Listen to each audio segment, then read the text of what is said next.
Assalamualaikum warahmatullahi wabarakatuh. Pembahasan kita kali ini adalah mengenai organisasi sektor publik. Sebenarnya untuk materi organisasi sektor publik ini sudah disinggung di pertemuan pertama, cuma kita baru memahami atau baru mempelajari definisi awal atau gambaran secara umum mengenai apa sih organisasi sektor publik itu.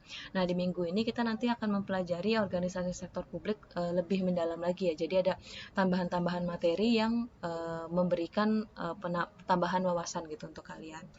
Langsung saja kita mulai materinya.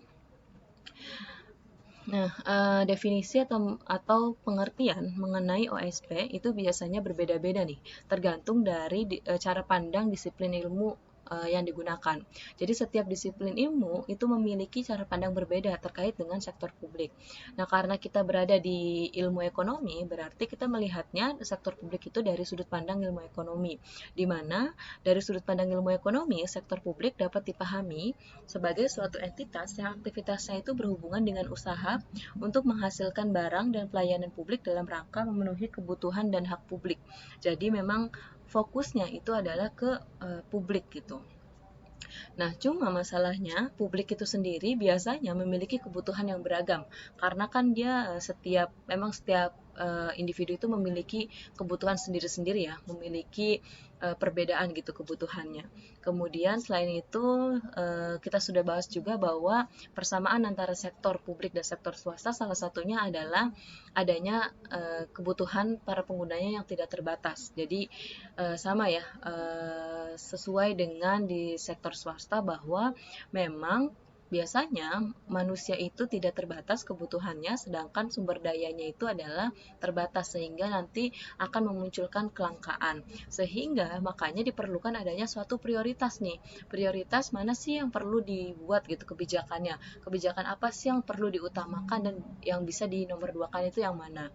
Misalnya, sekarang ini kita sedang berada di masa pandemi ya. Berarti seharusnya pemerintah itu lebih membuat kebijakan-kebijakan yang memang memprioritaskan bagaimana cara membasmi si virus corona ini gitu. Artinya gimana caranya kita pemerintah itu bisa bisa mengurangi kasus yang terjadi di Indonesia khususnya. Nah, memang sebenarnya pemerintah pun juga sudah membuat kebijakan-kebijakan, misalnya memberikan vaksinasi, kemudian mewajibkan masyarakatnya untuk memenuhi atau mematuhi protokol kesehatan. Bahkan di awal-awal virus ini masuk di Indonesia itu melakukan PSBB dan sebagainya gitu. Nah, ya itu tadi maksudnya yang penting di dalam suatu kebijakan yang berkaitan dengan publik itu harus ada suatu prioritas kebutuhan mana sih yang harus diutamakan dan mana yang bisa dilakukan di akhir gitu. Kemudian kita lanjut, ini adalah definisi OSP. OSP adalah organisasi yang berhubungan dengan kepentingan umum dalam penyediaan barang atau jasa serta pelayanan kepada publik. Sebenarnya kurang lebih hampir sama dengan yang tadi ya. Jadi intinya si OSP ini adalah fokusnya ke kepentingan umum dan menyediakan pelayanan kepada publik gitu. Kemudian OSP bertanggung jawab penuh kepada masyarakat karena memang sumber daya yang digunakan oleh OSP tersebut biasanya berasal dari masyarakat. Jadi sumber dananya dari masyarakat, kemudian dana tersebut dibagikan untuk masyarakat juga. OSP merupakan penyedia barang publik di mana barang publik itu sendiri memiliki dua karakteristik nih. Yang pertama keberadaannya tidak ada persaingan antar produsen. Jadi satu OSP dengan OSP lainnya biasanya itu tidak bersaing. Kemudian yang kedua, tidak ada prinsip pengecualian bagi para penggunanya. Jadi setiap pengguna itu bisa menggunakan barang atau jasa yang dihasilkan oleh sektor publik tersebut. Misalnya ada taman kota atau misalnya sekarang di Jakarta itu sedang marak membangun ada namanya Air Petra di mana itu adalah kayak taman gitu, taman untuk bermain anak dan itu siapa saja boleh bermain di situ gitu. Artinya itu memang barang publik yang bisa digunakan bersama-sama.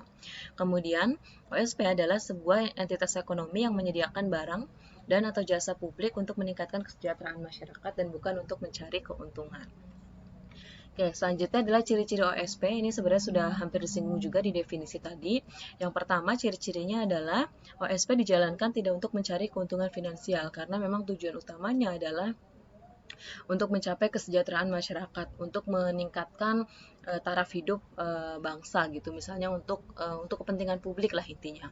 Kemudian yang kedua dimiliki secara kolektif oleh publik. Jadi tidak barang-barang publik ini tidak boleh dimiliki oleh satu kelompok tertentu. Kemudian yang ketiga, kepemilikan atas sumber daya tidak digambarkan dalam bentuk saham yang dapat diperjualbelikan karena memang dia struktur kepemilikannya itu tidak berbentuk saham seperti di perusahaan-perusahaan swasta. Kemudian yang terakhir adalah keputusan-keputusan yang terkait kebijakan itu biasanya didasarkan pada konsensus atau kesepakatan yang dibuat oleh para anggotanya. Oke, kemudian ini adalah sekilas mengenai sektor publik, perbandingan antara sektor publik dengan sektor swasta. Jadi perbedaan perbedaan dari item-item tertentu di sektor publik dan swasta. Yang pertama adalah tujuan organisasinya. Di sektor publik, seperti yang tadi sudah disinggung di definisi, bahwa sektor publik itu kan tidak mencari keuntungannya, sehingga orientasinya itu non-profit atau non-profit oriented. Sedangkan kalau di sektor swasta atau komersial, itu dia profit oriented, karena memang tujuannya itu adalah untuk mencari keuntungan. Kemudian perbedaan yang kedua adalah dilihat dari karakteristiknya.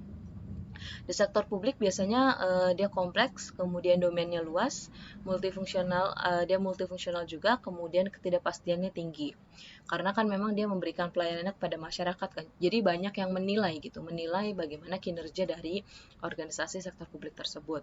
Kemudian kalau di sektor swasta itu biasanya lebih spesifik, kemudian pembagian fungsinya itu lebih jelas, jadi pembagian tugasnya itu jelas, terstruktur dan sebagainya. Di sektor swasta juga ada ketidakpastian, tapi ketidakpastian tersebut bisa dikendalikan gitu, atau sering disebut controllable uncertainty. Kemudian yang ketiga adalah sumber-sumber pendanaan. Di sektor publik, sumber pendanaannya itu tadi sudah disinggung bahwa dia itu dananya dari masyarakat atau dari publik. Sedangkan kalau swasta itu biasanya dari ada pihak internal dan ada eksternal. Misalnya pihak internal itu dari pemiliknya, ownernya. Kalau dari eksternal itu bisa dari kreditur, investor dan sebagainya. Kemudian ada peraturan perundangan. Kalau di sektor publik, peraturan perundangannya itu menggunakan undang-undang yang berlaku, khususnya untuk lembaga pemerintahan ya. Sedangkan kalau misalnya sektor swasta, biasanya itu segala peraturan, kebijakan yang dibuat itu biasanya mempertimbangkan untung ruginya bagaimana. Kemudian perbedaan yang kelima adalah pertanggungjawaban.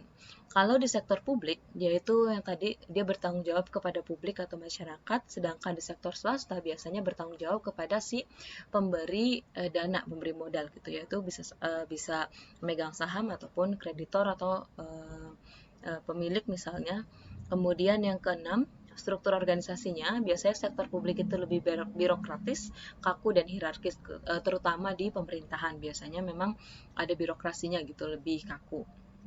Sedangkan kalau di swasta itu fleksibel, tergantung dari para pengelolanya bagaimana dalam menentukan struktur organisasinya. Kemudian perbedaan yang ketujuh adalah dari karakteristik anggaran. Kalau sektor publik karena dana yang dikelola itu adalah dana publik sehingga anggarannya itu harus terbuka untuk publik. Jadi publik itu bisa mengakses anggaran dari sektor publik itu sendiri. Kemudian kalau sektor swasta biasanya tertutup untuk publik, jadi hanya orang-orang tertentu yang ada di dalam atau misalnya pemegang saham dan sebagainya yang bisa melihat atau mengakses anggarannya seperti apa. Kemudian untuk sistem akuntansi di sektor publik biasanya menggunakan cash basis, sedangkan di sektor swasta biasanya menggunakan accrual basis. Kemudian selanjutnya, di sini ada jenis organisasi sektor publik. Nah, OSP secara umum itu terbagi menjadi dua kelompok besar nih. Jadi dia dikelompokkan menjadi dua kelompok besar. Yang pertama itu adalah organisasi yang berbentuk pemerintah atau instansi pemerintahan, di mana instansi pemerintahan itu ada pemerintah pusat, pemerintah daerah, departemen, satuan kerja, dan sebagainya. Kemudian ada organisasi yang tidak berbentuk pemerintahan, misalnya ada yayasan, partai politik, dan sebagainya gitu. Nanti kita akan bahas satu-satu terkait dengan jenis-jenis organisasi tersebut. Oke, yang pertama adalah pemerintah. Jadi pemerintah merupakan organisasi yang memiliki kekuasaan untuk membentuk serta menerapkan hukum dan undang-undang di wilayah tertentu. Jadi misalnya di Indonesia ya berarti ada pemerintah Indonesia, di mana khususnya di Indonesia itu pemerintah terdiri dari dua nih, ada pemerintah pusat dan ada pemerintah daerah. Oke, kita lihat untuk pemerintah pusat. Secara definisi, pemerintah pusat adalah Presiden RI yang memegang kekuasaan kekuasaan pemerintahan negara sebagaimana dimaksud dalam Undang-Undang 1945, termasuk juga di dalamnya itu ada MPR, DPR, DPD, dan DPRD. Jadi pemerintah pusat itu berarti yang ada di pusat pemerintahan gitu, yaitu Presiden RI dan kabinet-kabinetnya. Kemudian kita lihat untuk Presiden RI merupakan pemegang kekuasaan pemerintahan menurut UUD yang dalam melaksanakan kewajibannya dibantu oleh satu orang wakil presiden. Saat ini di Indonesia, Presiden RI adalah dipegang oleh Bapak Jokowi, sedangkan untuk wakil presidennya adalah dijabat oleh Bapak Ma'ruf Amin. Nah, mulai tahun 2004, presiden dan wakil presiden itu dipilih dalam satu pasangan langsung. Jadi ketika kalian nyoblos di pemilu itu sudah ada yang di pasangannya, presidennya siapa dan wakilnya siapa gitu. Dimana pasangan tersebut biasanya diusulkan oleh parpol atau gabungan dari beberapa parpol di peserta pemilu. Jadi ada satu partai politik yang mengusulkan siapa yang akan maju menjadi presiden dan akan maju menjadi wakilnya dan sebagainya. Nah, masa jabatannya itu 5 tahun dengan 2 kali putaran atau 2 periode. Tapi dengar-dengar sih mau diperpanjang katanya, tapi belum tahu ya mau jadi atau tidaknya. Yang tadinya 2 periode itu menjadi 3 periode gitu. Tapi belum dipastikan. Kemudian kewenangan yang dimiliki oleh presiden. Di sini di buku kalian bisa dilihat ya. Di buku itu ada di halaman detail di situ jelasnya ada di halaman 49 di halaman 50 itu mengenai kewenangan yang dimiliki oleh presiden. Beberapa di antaranya itu yang pertama, presiden itu bisa menyatakan perang atau membuat perdamaian dan perjanjian dengan negara lain tapi harus disetujui oleh DPR. Jadi dia yang menyatakan perangnya presiden tapi persetujuannya ada di tangan DPR. Kemudian yang kedua menyatakan keadaan darurat bahwa satu negara itu sedang dalam bahaya gitu. Kemudian yang ketiga bisa mengangkat duta dan konsul. Kemudian yang keempat memberikan gerasi, rehabilitasi, amnesti dan atau abolisi dengan memperhatikan pertimbangan lembaga tinggi yang terkait. Kemudian yang kelima memberi gelar, tanda jasa dan lain-lain sebagai tanda penghormatan. Kemudian yang terakhir membentuk dewan pertimbangan untuk memberikan nasihat kepada presiden itu sendiri. Oke, selanjutnya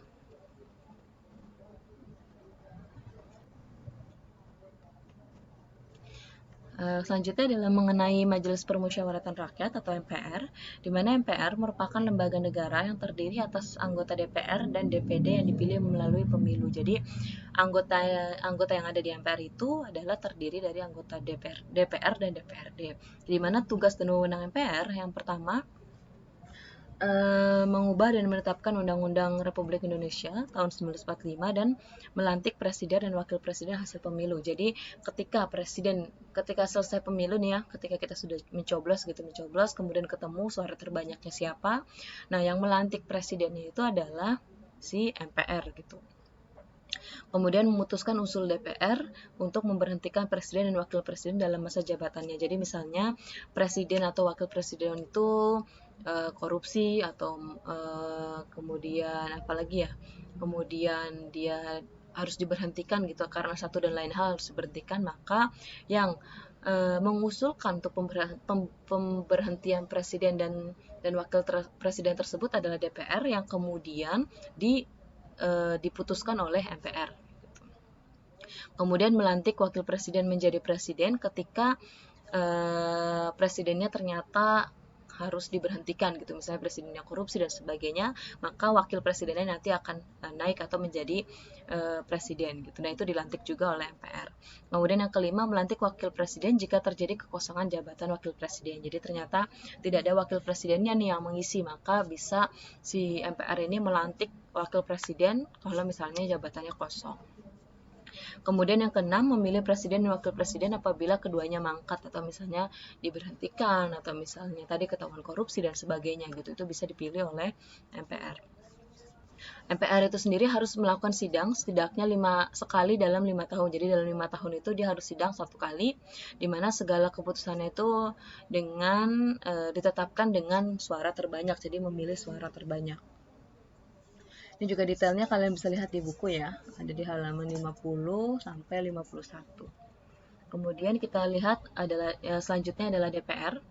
Jadi DPR ini adalah lembaga negara yang anggotanya terdiri terdiri atas anggota partai politik peserta pemilu yang dipilih melalui pemilu dan memiliki fungsi legislasi, anggaran, dan pengawasan dalam kerangka representasi rakyat.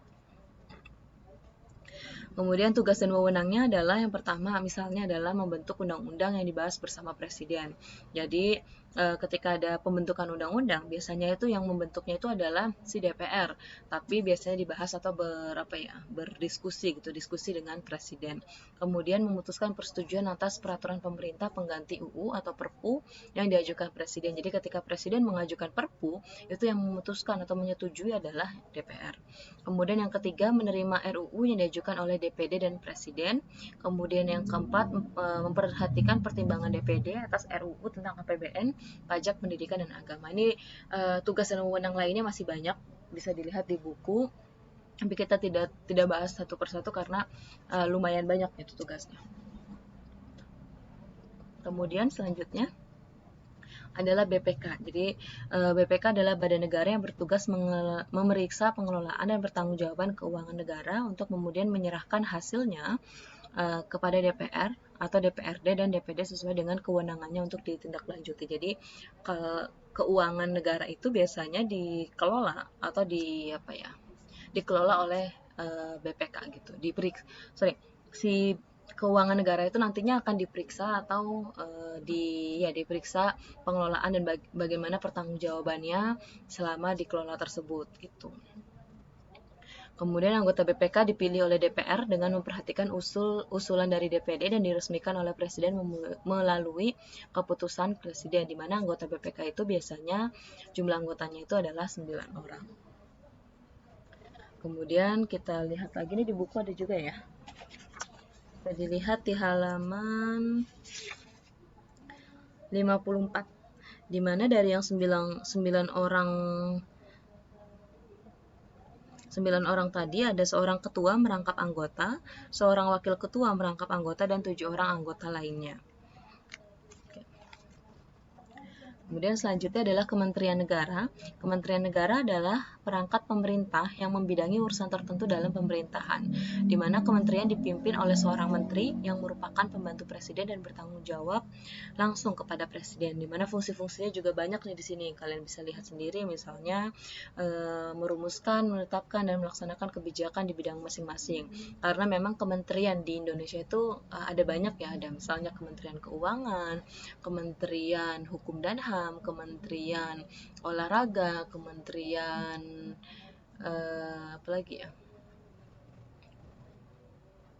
Kementerian Pertahanan dan sebagainya gitu, banyak lah maksudnya kementerian. Kalian bisa cari detailnya dan bisa dilihat juga ada di buku materinya. Kemudian kita lihat lagi, selanjutnya adalah pemerintah daerah. Jadi pemerintah daerah itu diatur dalam PP nomor 41 tahun 2007, di mana dalam PP tersebut juga menjelaskan bahwa pemerintah daerah adalah gubernur, bupati atau wali kota dan perangkat daerah sebagai unsur penyelenggara pemerintahan daerah. Karena memang seperti yang kita tahu bahwa di Indonesia itu ada otonomi kan ya, jadi makanya dibentuklah ada pemerintah daerah, di mana selain pemerintah daerah, ada juga istilah pemerintahan daerah nih. Pemerintahan daerah adalah penyelenggaraan urusan pemerintahan yang dilakukan oleh pemerintah daerah dan DPRD menurut asas otonomi dan tugas pembantuan dengan prinsip ekonomi seluas-luasnya dalam sistem dan prinsip NKRI. Tadi karena adanya otonomi daerah, maka daerah itu diberikan wewenang untuk mengelola sendiri negaranya daerahnya gitu, sehingga dibentuklah ada pemerintahan daerah yang dipimpin oleh pemerintah daerah. Kemudian kita lihat di sini ada struktur pemerintah daerah. Di tingkat provinsi, struktur pemerintah daerah terdiri dari beberapa organisasi pokok. Misalnya yang pertama ada sekretariat daerah, di mana sekretariat daerah itu bertugas untuk membantu kepala daerah dalam menyusun kebijakan dan mengordinasikan dinas daerah dan lembaga teknis daerah. Biasanya sekretariat daerah itu dipimpin oleh sekretaris sekretaris daerah yang berkedudukan dan bertanggung jawab langsung kepada kepala daerah. Kemudian yang kedua ada sekretariat DPRD, di mana sekretariat DPRD ini bertugas menyelenggarakan administrasi kesekretariatan, administrasi keuangan, mendukung pelaksanaan tugas dan fungsi DPRD, serta menyediakan dan mengordinasikan tenaga ahli yang dibutuhkan oleh DPRD. Biasanya sekretariat daerah itu dipimpin oleh sekretaris dewan yang dia itu secara operasional berada di bawah atau bertanggung jawab kepada pimpinan DPRD dan secara administratif bertanggung jawab kepada kepala daerah. Kemudian yang ketiga adalah inspektorat. Inspektorat bertugas melakukan pengawasan terhadap pelaksanaan urusan pemerintah di daerah. Jadi dia pengawasnya gitu, pengawasan bagaimana pemerintah daerah itu dilaksanakan oleh pemerintah daerah. Biasanya inspektorat itu dipimpin oleh seorang inspektur di mana dia bertanggung jawab secara langsung kepada kepala daerah dan mendapatkan pembinaan secara teknis dari sekretaris daerah. Jadi si inspektorat ini berada di bawah sekretariat daerah dan dia bertanggung jawab kepada kepala daerah. Kemudian yang keempat adalah ada Badan Perencanaan Pembangunan Daerah yang bertugas melaksanakan penyusunan dan pelaksanaan kebijakan daerah di bidang perencanaan pembangunan daerah. Jadi dia fokus ke perencanaan pembangunan di daerah-daerah tertentu. Kemudian ada Dinas Daerah bertugas melaksanakan urusan pemerintahan daerah berdasarkan atas asas otonomi dan tugas pembantuan. Oke. Biasanya dinas daerah itu dipimpin oleh kepala dinas yang berkedudukan dan bertanggung jawab kepada kepala daerah melalui sekretaris dari daerah. Jadi baik dinas daerah, inspektorat juga dia ada di bawahnya sekretariat daerah yang mana nantinya bertanggung jawab kepada kepala daerah. Kemudian ada lembaga teknis daerah.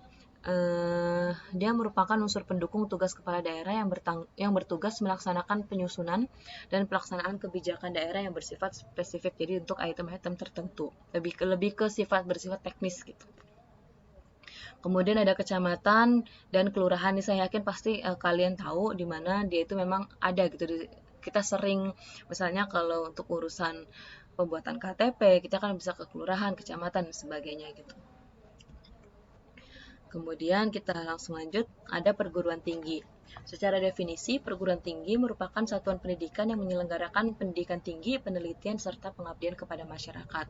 Jadi untuk perguruan tinggi ini berbeda dengan pendidikan misalnya SD, SMP, dan SMA.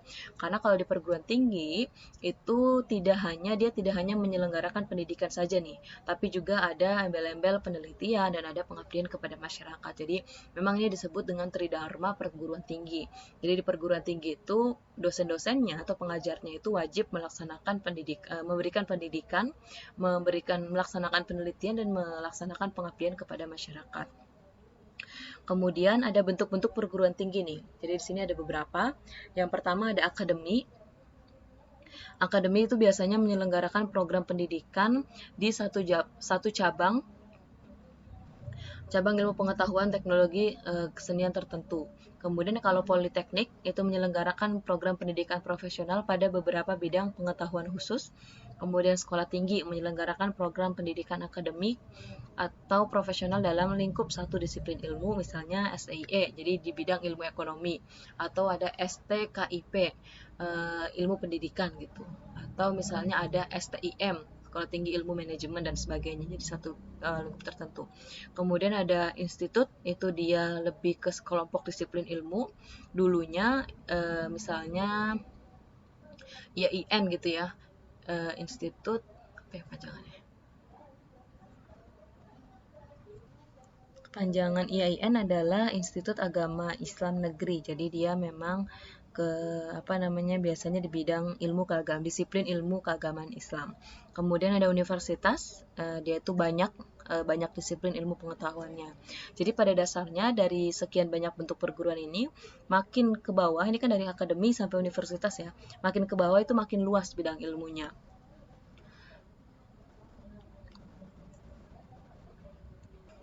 Misalnya akademi itu misalnya ada akademi keperawatan, kemudian akademi kebidanan dan sebagainya gitu ya. Kemudian kalau politeknik ada PNJ, Politeknik Negeri Jakarta. Kalau STIE ada sekolah tinggi ada STIE, ada STIM, ada STKIP, atau ada apa tuh ya?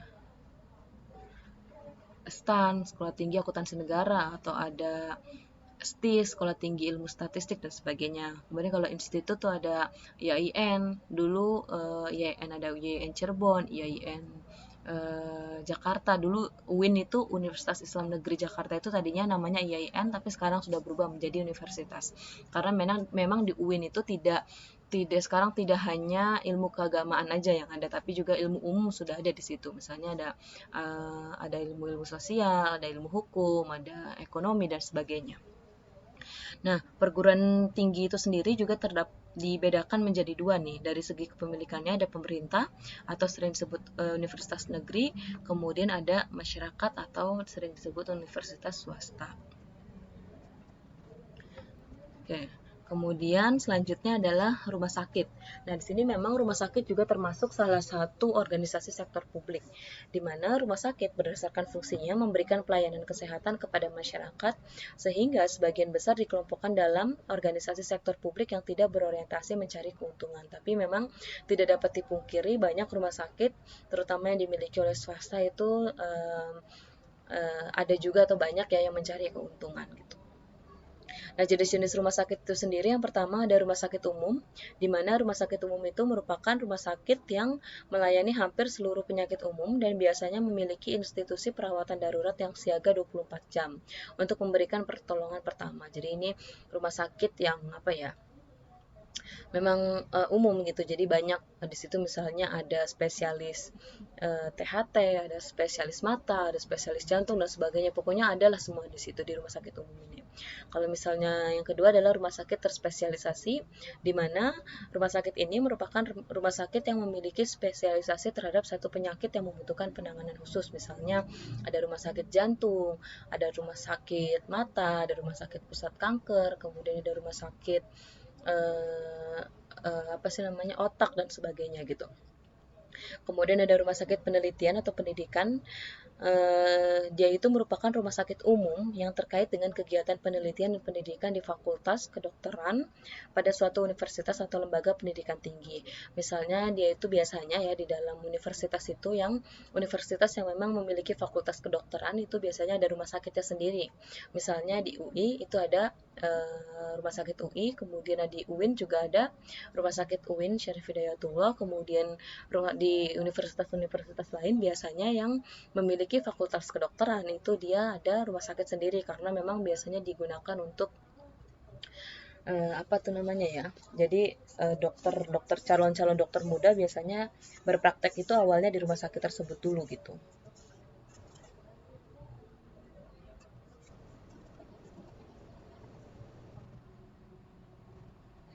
Oke, kemudian di sini selain rumah sakit penelitian dan pendidikan, ada rumah sakit lembaga atau perusahaan. Nah, RS tersebut merupakan RS yang didirikan oleh satu lembaga atau perusahaan untuk memberikan pelayanan kesehatan kepada anggotanya.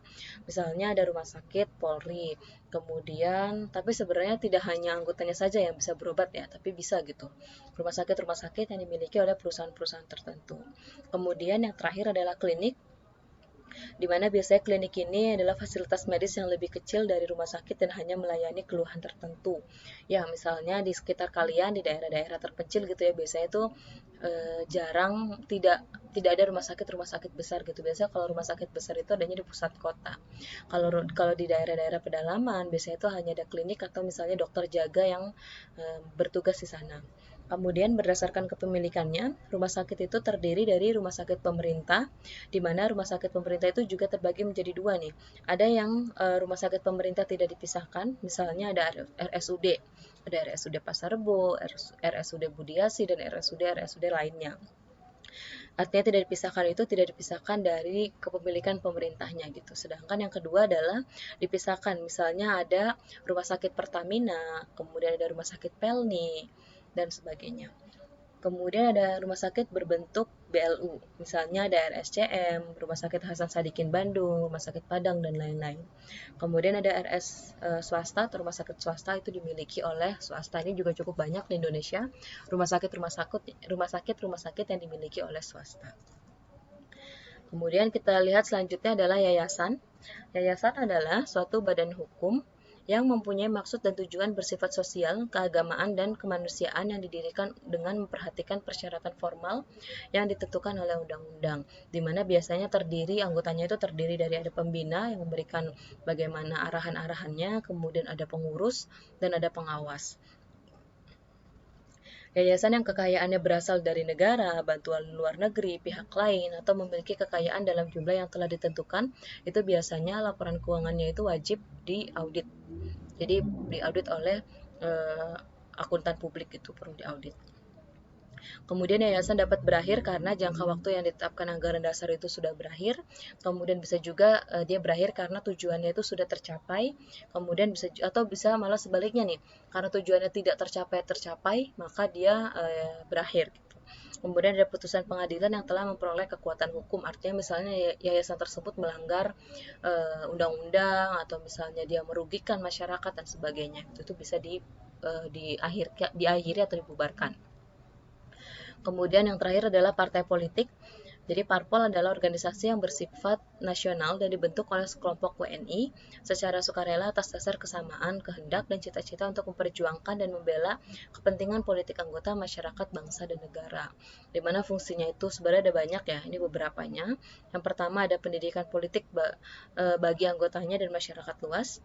Yang kedua, penciptaan iklim yang kondusif bagi persatuan dan kesatuan bangsa.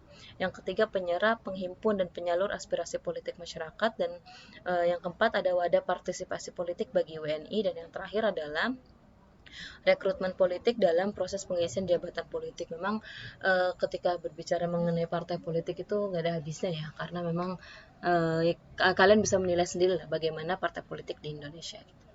Kemudian sumber keuangannya itu dia bisa dari iuran anggota, jadi yang masuk ke dalam partai politik memang setahu saya memang harus punya uang banyak gitu ya, karena kan kita bayar iuran dan sebagainya. Kemudian ada sumbangan-sumbangan yang menurut hukum itu sudah sah, itu boleh jadi sumber keuangan partai politik. Dan kemudian ada bantuan keuangan dari pemerintah, misalnya dari APBN ataupun dari APBD. Oke, kemudian untuk materi hari ini sudah selesai. Kurang lebih mohon maaf, jika ada pertanyaan bisa langsung ditanyakan di e-learning atau di WA, grup WA gitu ya. Kurang lebih mohon maaf. Wassalamualaikum warahmatullahi wabarakatuh.